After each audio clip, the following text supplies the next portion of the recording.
Cyber attacks are continuing to occur at unrelenting rates, with 2019 outpacing 2018 in breaches seen and records compromised. Attackers are getting more resourceful with the aid of artificial intelligence and the dark web as a readily available marketplace. Conversely, defenders struggle with limited resources to protect over 26 billion devices with over 5 million applications and the more than 6 billion connected people behind them. The worldwide cybersecurity staffing crisis compounds the situation, with over 3 million roles remaining vacant. So, who appears to be winning the battle, cyber criminals or defenders? In 2019, our industry, information and security industry, spent $124 billion to prevent attackers from coming into the networks. However, we continue to see significant breaches with far deeper implications occur every day. The perimeter is changing. There are many more entry points than there used to be. So in the past there was a fence and a gate. Now we have many gates and no fence. So it's becoming harder to protect. Second, the economics of the crime are favoring the attackers. We have seen a huge amount of financial losses suffered by companies, and that has prospered the criminals. Third, the prosecution has become more and more difficult because often the bad guys are not in the same jurisdiction, same country. So you put all that combined together, attracts very sophisticated criminal organizations. As of right now, we are not winning this war. We think there is need for very innovative new approaches to turn the tables on these bad guys. Some of the biggest risks in cybersecurity are simply believing that it's not going to happen to me. So whether you're small or large, you can be the victim of a cyber attack. Other things that people will do is rely too heavily on prevention security controls, believing I've invested in a firewall or I've run my antivirus so the attackers can't get in. But the reality is they can get in, and they are able to remain on average undetected for over 75 days, and in some cases much longer. And so that creates a situation where cyber attacks are able to attack and move around freely inside the networks. Even if you have the most comprehensive security controls in place, you're still at risk because we're humans and we make mistakes, and those are mistakes that attackers are going to exploit. And the last thing that I would say that people are at risk of is not making the investment in those detection controls to be able to understand if an attacker has gotten inside the network, be able to detect them early and accurately so they cannot really successfully complete their attack. Cyber attackers can enter a network in under 5 hours and exfiltrate data in under 15.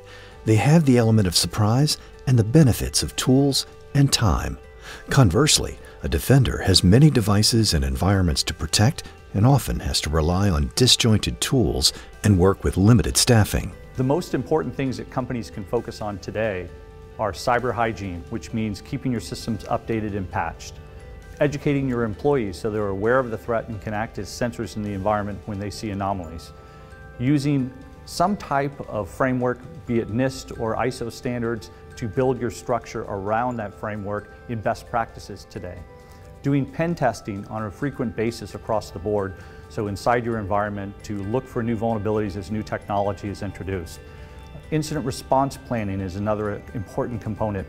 And then ensuring that you're using the latest tools to detect and prevent attacks. Clearly, prevention alone is not going to work. Static defenses are going to be easy for the bad guys to find ways around.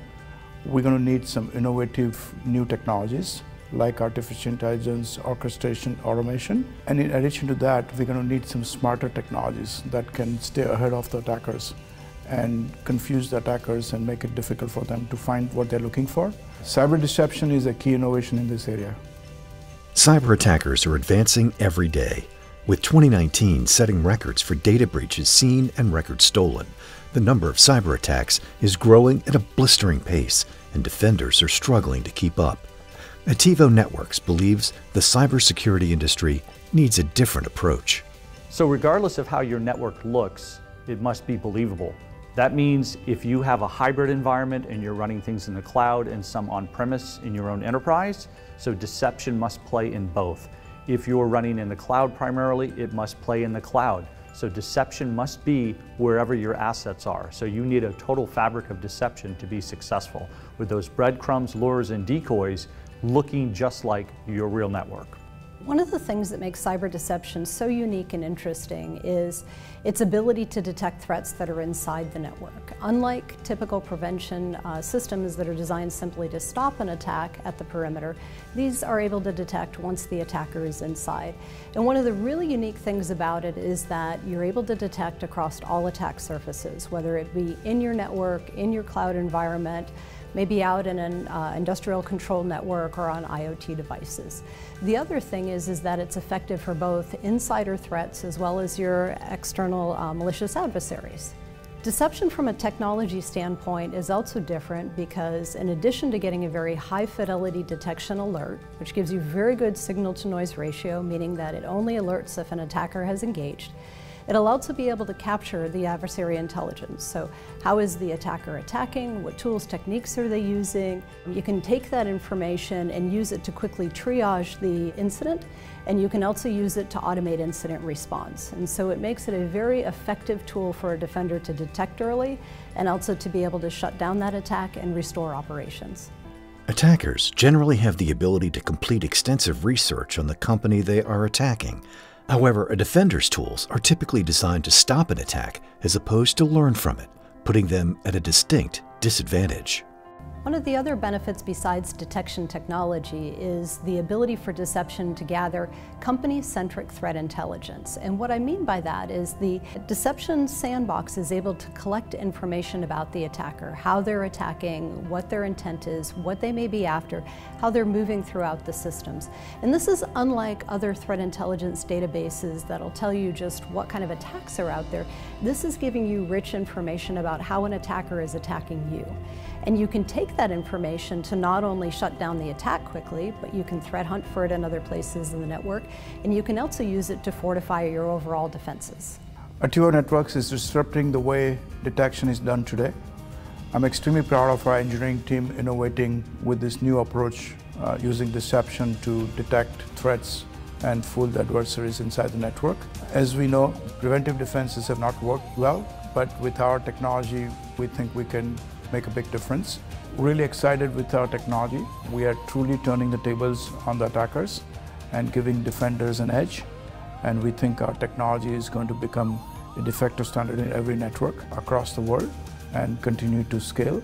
Really exciting future for us and the kind of work we are doing. To learn more, contact Attivo Networks today.